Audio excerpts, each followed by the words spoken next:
Sorry, y'all, I had to start over. But anyways, so I wanted to pivot into talking about the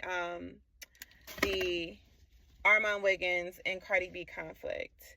I started the conversation on TikTok, but I really wanted to get into more of it over here. Now, I'm going to try to tell the story in a way so that, like, if somebody never knew any of these characters, that they would be able to catch on with what I'm talking about. So if it sounds like I'm over explaining, I am.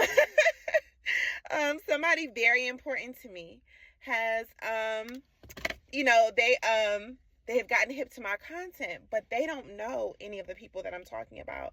So I feel like I kind of want to do the content from a lens of me, like, explaining it to them, if that makes any sense. So you may know all of these people, but bear with me because I'm going to explain this to somebody who doesn't know. Okay. So now, so Armon Wiggins, right? He is a media personality, and one would probably call him the king of female rap commentary. He reviews the female rappers' releases and stuff like that, and creates conversations around their careers and their conflict between each other and others, right? Like, that is who Armon Wiggins is. And Cardi B is a female rapper.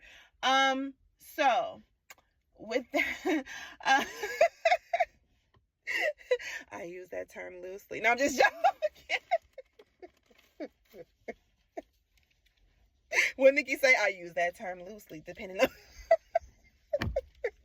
no shade. But Cardi B is a female rapper for the purposes of this conversation. Let's move on. So Armon Wiggins used to be a real big Cardi B enthusiast. I guess he started out being very critical of her. I missed that part of the story. But he used to be a huge Cardi B enthusiast. They wound up building a rapport with each other, and they have since falling out. It really came to a head when Armon Wiggins found out that Cardi B had recorded and sent out a private conversation between her and Armon Wiggins. She sent it to her blogger friend, who then posted it to the internet, and that was a whole mess and debacle. So that rapport has been severed since then. And I would say, since then, Armon Wiggins gives her the same smoke that he gives every other female rapper, including my favorite, Nicki Minaj. She's like the greatest female rapper of all time. Yep, gives her work. So now he's doing the same with Cardi B. Cardi B seems to take issue with that, and over the past few weeks, I think it was last week sometime, got on a Twitter Spaces. That's when you can, like, basically, it's like a channel that, like, you get on, like, I guess you can talk to your fans that way. It's like a live, but nobody can.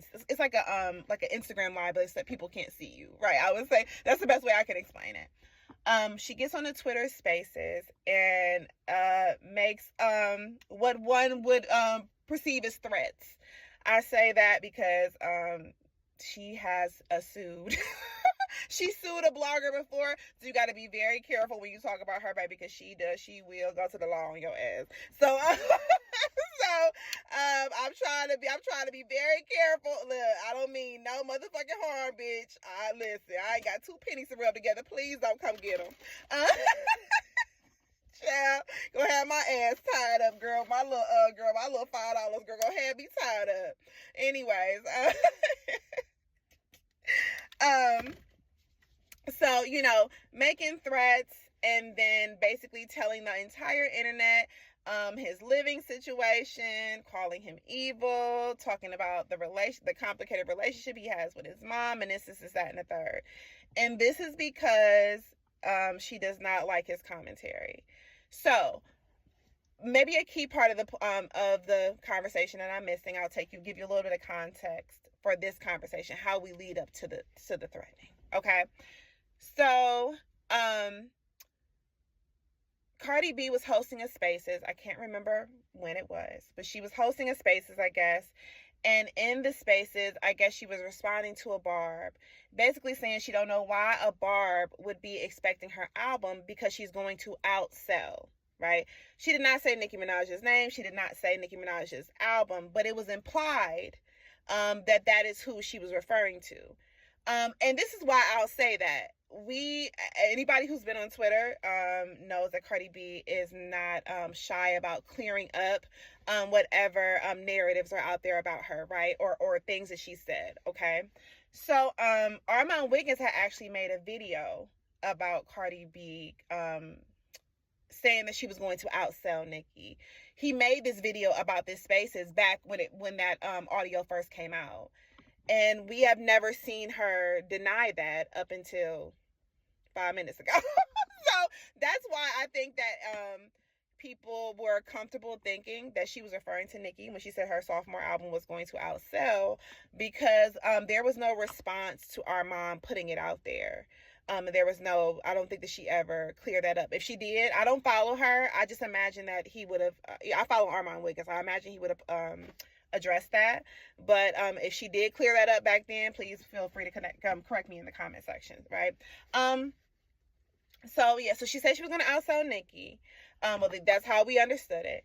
And then her sophomore album comes out. It does not outsell Nicki, and Nicki got on the internet and basically started trolling her about it.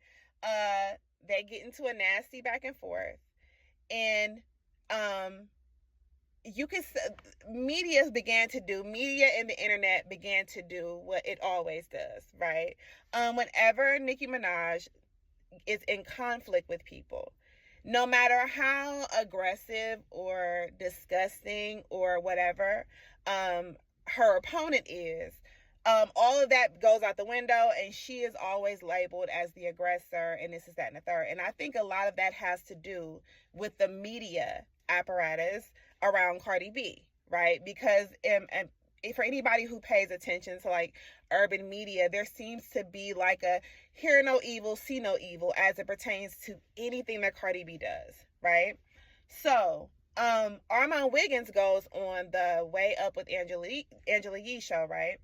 And basically he includes the part about the Spaces, right? And so many of these all these other urban outlets, as to cite Armon Wiggins, started the story in the middle, right? Did not start the story at, she said she was going to outsell Nicki. They started with, oh, here goes Nicki ranting, and she's jealous of Cardi B, and it's like they do this whole thing. That's a whole nother conversation. They do this whole thing. That's a whole nother conversation, right? But, that is how a lot of media outlets were covering it. Armon Wiggins was really the only one that I know of, like on any of that big media, that went up there and said, hey, we have to remember that she said she was going to outsell Nicki, right? He was the only one, basically the only voice that did that. So Cardi B took issue with that, and basically was like, she called Angela Yee and told her, why do you have this biased man on your show? And I wasn't even talking about Nicki Minaj. I said I was going to outsell myself. Now, what you also have to note is that there were screenshots of Cardi B communicating with that Barb's post, that Cardi B was communicating with her fan base, basically saying don't listen to them and bookmark their tweets and all this other stuff, right? So for somebody who was only trying to outsell herself, it seems like she was, I don't know what competition that she was what competition she was alluding to with her fans. But she claimed that she was only trying to outsell herself, and that he is biased, right? Oh no, in the Spaces, basically when she's threatening him and putting out his information, she is saying that he's not going to bully on her, he's not going to pick on her. I feel like that's important. So that is what happened, and then I will tell you my opinion on it. I feel a couple of ways when it comes down to Armon Wiggins. I feel like he kind of created that monster in a way. I feel like by even getting into that type of relationship, I would say, with her in the first place was probably not wise. And I think that, if your content is so pro her, right, and referencing her as the queen of rap, you're referring to her, as the queen of rap, and then you go from that to saying that she can't rap, I think that that would be jarring for anybody, because I want to be like, now I heard his live the other day, and I think he was saying that, hey, when I was referring to her that way, I was talking about, her impact on culture and the records that she was breaking and stuff like that. I just don't know if that is what his audience was picking up back when he was making that type of content. I don't know. I just feel like he pedestalized her, and now, now that they longer have that rapport, he's being honest, about how he really feels. But it's like, that certainly looks like a switch up, because it's literally a completely different way of covering her without doing a lot of acknowledgement, or taking a lot of credit for the fact that you're one of the main reasons why her name is so big in the female rap space now. Armon Wiggins is a female rap commentator. And while I do think that when you put Cardi B's name, in these videos and stuff like that, I do think it brings more attention to them. However, I think that relationship is reciprocal, because I think that while Armon Wiggins and other creators, even like myself, might get more views off of putting her name, in a video, but you're also kept alive through those type of conversations in female rap commentary, because it's not your music that's fighting through everything else. That's why I would say that, right? It's not the fact, like, I think that, like, in contrast, if you look at somebody like Nicki Minaj's career, who is not the media darling, but remains one of the most successful female rappers of all time, it's because of the catalog, right? That's why she's always going viral and stuff like that. The catalog can stand on its own, independent of this parasocial thing that the audience has with her, right? She definitely has a hold on the barbs, you know what I'm saying? But I think that so many people are there for the talent and the skill. It's a very different thing with Cardi B. It's more of her social media presence, but that type of content is kept alive through people like Armon Wiggins and through the creators that continue to talk about her. And the event that they did not talk about her anymore, I don't know that the catalog by itself would be enough to maintain her name in a hip hop space. That's just me personally. People might disagree, but that's just me personally. So yeah, I mean, I understand her thinking that I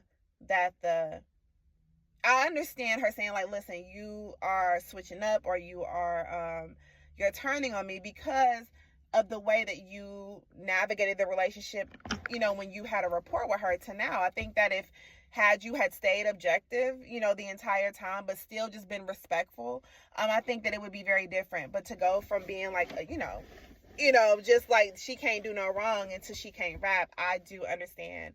I understand the perception that it's a switch up. I also think that he has the right to switch up. It's his fucking platform. He can talk about what he want to talk about. You know what I'm saying? It's like, period, point blank. It just is what it is. Like, you're just gonna have to deal like people have to deal when other female rappers are talked about, but yeah, like, I understand that, but I also, understand Armand's side of it. The last thing I do want to touch on in this conversation is like the bully and pick on me type of thing. That type of shit, you know what I'm saying? Like, that type of shit gives me, and like, that's why I be trying to, like, people will argue that she is a black woman, but I'm like, she literally operates, in my personal opinion, child, she operates in such a white woman-esque way to me. You know what I'm saying? And she's able to navigate, she's able to move throughout black culture like one. Like, I want y'all to think about, like, can y'all imagine,